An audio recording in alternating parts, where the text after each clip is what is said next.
Who knocks? I, who is beautiful, beyond all dreams to restore.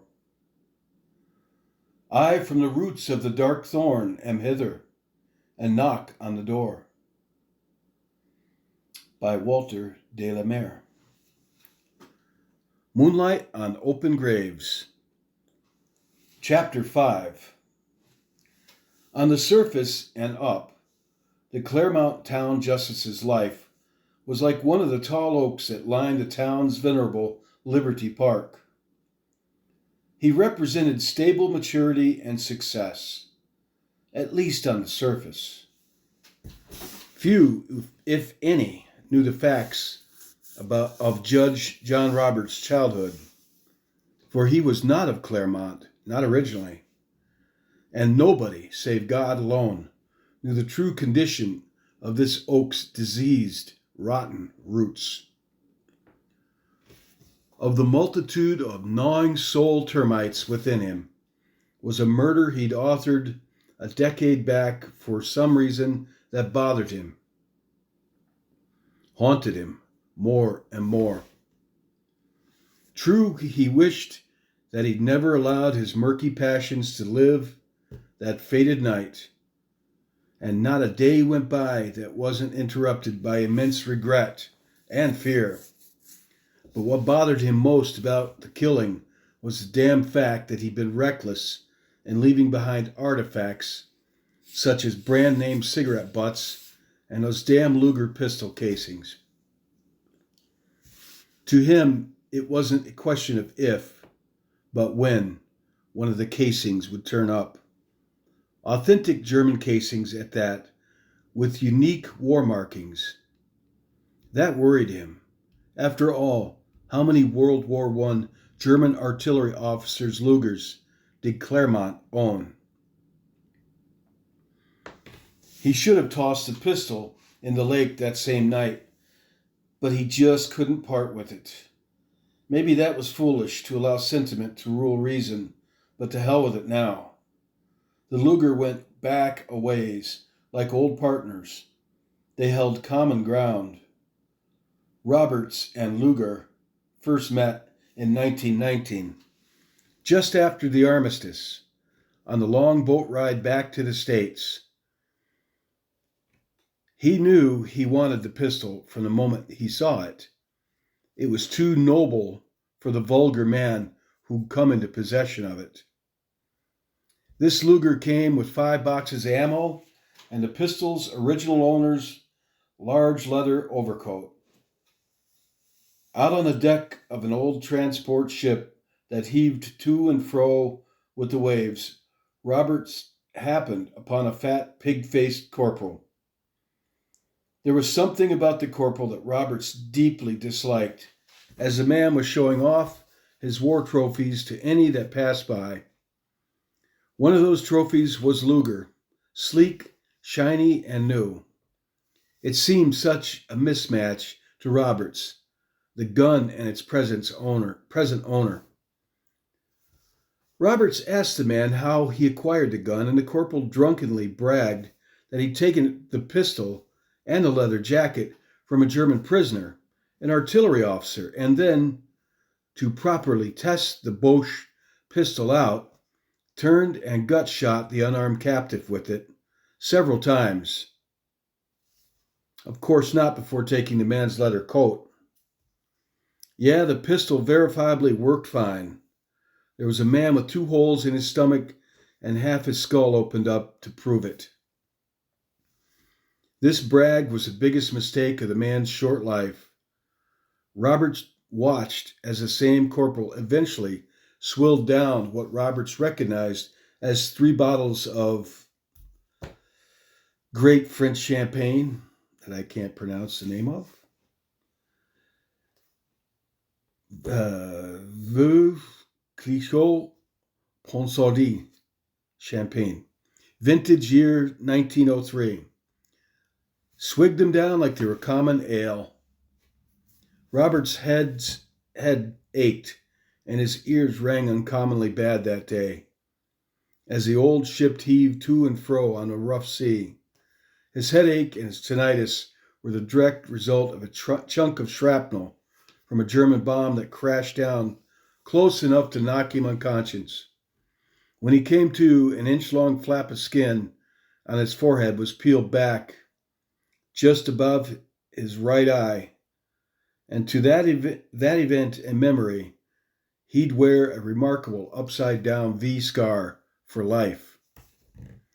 It stood out then in an angry, infected shade of pink, and would in years to come turn a paler shade of pink. He initially thought of it as a V for vengeance, but it was upside down, so that didn't really work. The damn thing hurt that day, though, and that soured his mood yet more. Then there was that damn Corporal Corporal Dinkman that annoyed him, like some kind of relentless fly on a hot, sleepless night. Corporal Dinkman. Something about Dinkman really ate him up. Already strongly disliking Corporal Dinkman, now he really hated the man. The man before him wore the same army uniform, yet had no clue of any soldier's code of honor, and this insulted Roberts deeply. Insulted his own service, and in this jaded light, it was no bad thing when he discovered the corporal alone later that night, heaving his corpulent guts over the ship's rails. No doubt the precious champagne. Veuve Clicquot, Ponsardine champagne. Roberts, all of 19 that year, flicked out his mother-of-pearl-handled straight razor and nearly sliced the man's throat to the bone, and neatly tossed the bag of sweets corporal overboard. A few buckets of water, and the deck bore no sign of blood, struggle, or death. Even the boozy puke was washed away. Roberts now recalled the smell and sight of blood and vomit on the shining steel of the razor. Strange how memory clarifies some things while others become murky, like aged champagne in ways. He threw the razor into the sea to race the sliced corporal to the dark, cold bottom. Roberts had the fancy Luger, and moreover, in his way of seeing things, justice had been served. He stuffed the gun and jacket away deep within his Johnny bag. In those years, nobody searched a returning hero's bags. They did search the ship for the corporal, though. Many last accounts had that the corporal was seen late at night, quite drunk, wandering the ship's deck. He had even been reprimanded for it. It was obvious he'd fallen overboard sometime during the night, and that was that. By all public accounts, things have been going well lately for Judge John Roberts. Recently, he had been elected Right Eminent Grand Commander of Claremont Masonic Lodge. That coincided with 10 acres of prime real estate and $2,000 that he donated to the town for a new baseball diamond. It was a landmark year for him, and he had his picture on the cover of the Claremont Sentinel, presiding over the groundbreaking ceremony for the new ball diamond. Roberts smiled for the camera. He had to keep up appearances. A pillar of society must stand tall even while the termites of iniquity feast. One thing that the public frowned upon was that their community leader was a solitary man. Any man who lived alone was in certain ways suspect of anything small, anything a small, closed community could imagine. How true. Roberts had always been a solitary figure in his Victorian home, except for a brief period when Darlene Bacon visited him with her pathetic son Byron Bacon, a.k.a. Pork Chop. When he grew tired of her company and Byron's antics had dangerously pushed him towards the edge, he discarded her. All he had to do was threaten to destroy her and her son, and she backed off. Tonight, after dinner at the lodge, Robert planned to have a few scotch and waters with the guys, then drive out and bang and maybe do some other things to Darlene at her house, as usual, and then go home to his palace of solitude. Roberts hadn't totally discarded Darlene. After all, he didn't get as far as he had by being a wasteful man. Instead of banishing the bitch, he erected a fence of his own design. Who was it that said good fences make for good neighbors? Was it Frost? Well, whoever said it might have known that good fences also keep things tidy between part-time lovers. Roberts knew that Darlene wanted a full-time man in her life, preferably a man possessed with both monetary and physical substance, a man of caliber extraordinaire, a man just like himself. But for 3 reasons, Darlene was kept and not consolidated. First, taking Dar in also meant taking her bratty son Byron, and that just wasn't going to happen. Second, he preferred the solitary life as a way of life. Though he loved a woman's company from time to time, he was too set in his ways to share his life as a husband would be required to, and a man in his communal position was expected to marry the woman that shared his bed and home. Finally, he also could not afford to let another get too close to him, not with his collection of decaying, angry, closeted skeletons. So when John Roberts lowered the boom, crushing out Darlene's love nest building plans in a way that he did, the woman was visibly horrified. So horrified, in fact, that she dared not refuse him on the unpredictable late-night occasions that brought him walking into her country home. That night, after getting a bite to eat and a cold beer from Dar's well-stocked fridge, Robert slipped on upstairs and stole into her bedroom for a throw or two in the fart sack. Sweet arrangement. He went home around midnight. Back home, Robert slept the sleep of Odysseus, who had wandered into an olive thicket and lay down in the sweet grass to placid rest and ease, and sweet sleep befell him and enslaved him. Suddenly, Roberts found himself walking down a familiar, disused dirt path. It was night, and the dream and the landscape was moonlit with a sick, creamy glow. In a dream's timeless moment, his path dead-ended in a black wood of towering trees. On one side of the road was a vast and stumpy swamp. On the other side offered a great expanse of tall, wavy moonlit meadow and a scattered grove of twisted trees. Within the grove, through the crooked tree branches, stood what appeared to be a large, derelict mansion of the early 19th century Greek Revival period. The entire building was awash in moonlight, imparting a luminescence upon the weathered white paint and portions of the interior that showed through the yawning windows and open door. I'm going to read that again. The entire building was awash in moonlight, imparting a luminescence upon the weathered white paint and portions of the interior that shone through the yawning windows and open door. Behind and all around the estate and meadow was a dark forest. Roberts was pulled to the house and powerless to stop as he floated through the grass towards the place.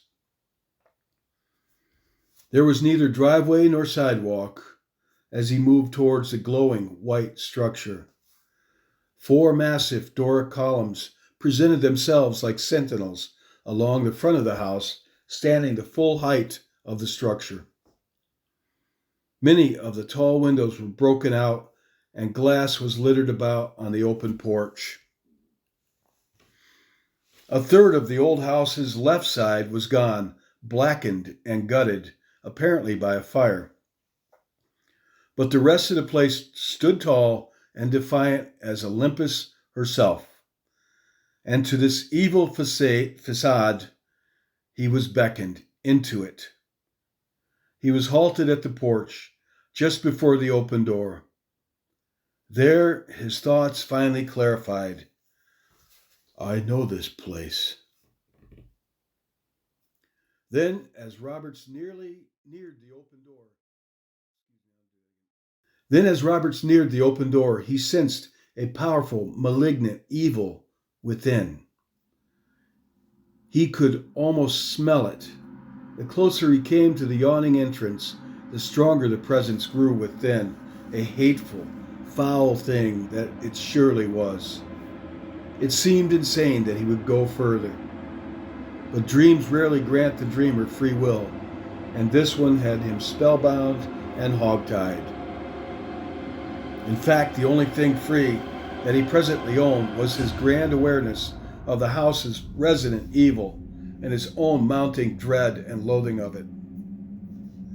And yet he walked, or more like drifted, through the front door like a ghost. A man caught in a dream moves upon legs of subconscious construction. The moonlight shone partially into the front room. As to his left, the wall and ceiling were gone and fallen into a deep, water-filled cellar. The floors were covered in dust and fallen plaster. About the center of the once grand reception room, and around the massive cold fireplace, was the original furniture, all blanketed in dust. Everything arranged therein to focus on the long, cold hearth. Past the hearth, Roberts began moving to a steep, spiraling staircase that wrapped around and disappeared behind a wide chimney of cut stone. Whatever drew him into this place wanted him upstairs as he began a slow, pained ascent. Robert's terror and dread mounted to new heights, increasing proportionate with his ascent. To his right, the staircase offered a rail and wall. To his left, it all dropped off into the cellar. Through the portions of the fire-gutted ceiling shone a dreamy opalescent sky. At the end of the climb was a long hallway lined with doors, but Roberts was not given free will to choose or roam, as only one door beckoned to him, with its door partially open. He halted before the door and looked in. The interior of the chamber was intact and strangely aglow by some presence other than the moonlight that shone in through the tall windows and gutted the rafters. It appeared to be the master bedroom and was yet fully furnished. A huge four-post bed with rotted canvas occupied the room's center. Dressers, old chairs, and gas lamps, long outdated women's clothing, and clutter and debris were strewn all about everywhere. But what caught his attention were two ornate golden jewelry boxes that sat upon a fancy wide-mirrored dresser. Though his fear and dread grew to proportions that threatened to make him vomit up his soul, the jewelry boxes sang to him for inventory. In this one moment, he was granted free will to either enter or turn and leave. The golden boxes easily lured him in. Roberts walked over to the dresser and saw the gold boxes were inlaid with stones of ruby red, emerald green, and blue sapphire. They were magnificent, magical. His eager hands were reaching for the nearest golden coffer when something braked his will with terror. From all around suddenly came women's whispering voices and giggling, punctuated by crescendoing shrieks of wicked laughter. Roberts looked about and could discover no clues as to where the voices were coming from. Above and below, left and right, it was maddening. The she or it came right out of the wall next to him. A ghostly witch in an old woman's form. A poisoned soul for certain. Never daring to look directly at her, he only saw her out of his peripheral vision, and he sensed her presence next to him fully. She was cloaked in black. He wanted to run, but he could not move. He attempted to shout, but he couldn't utter a word. In a last-ditch effort, thinking his situation a nightmare, he attempted to awaken, but that effort, too, was useless. She drifted up close to him, and now he saw her dreadful face. A pale skin, bluish and dead-looking. From out of her face came a message in a cracked hiss. Fearful soul, the sad son of a burnt and buried bastard. Come in to steal and rob my only dear treasure? Then, unexplainably, his mind's tongue was free to speak, and he felt a mounting hatred within him transforming his fear. He shouted at her like a madman. You syphilis-eaten, purulent whore! You brought me here! She smiled and revealed 2 black buck teeth and a pale, decayed tongue. The shrieks of laughter about him grew louder, seemed to be coming from the very walls. Now, in place of fear, grew a rage, and standing there, unable to move, he doubled his efforts to injure her the only way he could. You dead, dog-eaten, rotted-out carcass! Your mind is a pus-filled gut-bag of hungry maggots. Your dead children hate you for the sack of... And she drew herself up next to him, so close he could smell her vile breath that stunk of embalming fluid. He was sobbing. Oh, you... of demon shit that you are! When she spoke again, her voice had mysteriously changed to that of a sensual young woman. Shh, now. You will always return to this place, she said, and reached up and caressed his cheek with a cold hand. Then the host of unseen voices chanted words he couldn't understand, and the room began to spin, and its boundaries morphed and altered. When the chant was over, the room fell silent and grew darker. But she remained near him, horrible, evil, uncontested on her own ground, her clammy, rubbery hand touching his chest and chilled him through like an icy sword thrust. Suddenly he was free to run, and as he did turn and run, she followed. She screamed at him. From so close behind, he could feel her icy, putrid breath upon the back of his neck. Where are you going, huh? You belong here, John! The laughter and voices grew vicious in tone and intent.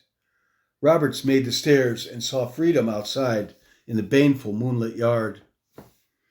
Then he felt her cold hands upon his shoulders as her nailed fingers dug in.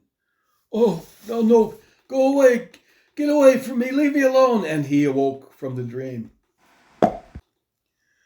His face was red and soaked with tears as he lay there and wept, and for a long time, while his childlike, broken sobs echoed through the halls and walls of his palace of solitude, disturbing even the buried, boring carpenter ants that roamed the rafters above his bed.